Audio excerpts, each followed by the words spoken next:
In this week's PMQs, Rishi, damn it, roll the clip. A united cabinet that brings experience and stability to the heart of government. Stability to the heart of government? The police literally fined you for taking part in the scandal that began the instability of this government. It was your resignation that brought down Boris Johnson's government, leading to him being replaced by somebody who crashed the economy even worse than you did. In fact, you, more than anybody else, are the reason that we're now in our third prime minister in the space of 5 months, and you claim to be bringing stability to the heart of government. The party opposite remains soft on crime. Says the first chancellor to commit a criminal offence. I will always protect the most vulnerable. Is this you bragging about taking money away from deprived urban areas and giving it to rich ones? I managed to start changing the funding formulas to make sure that areas like this are getting the funding that they deserve. Because we inherited a bunch of formulas from the Labour Party that shoved all the funding into deprived urban areas, and that needed to be undone.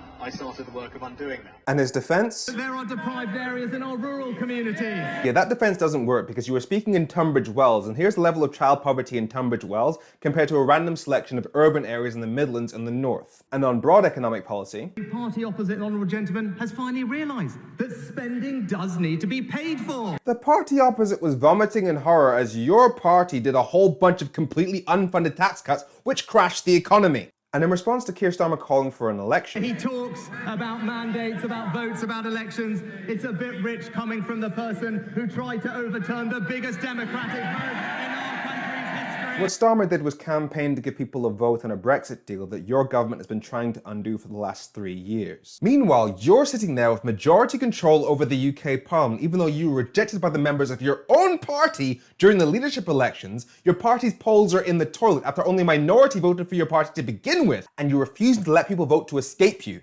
I wouldn't point fingers on democracy just yet.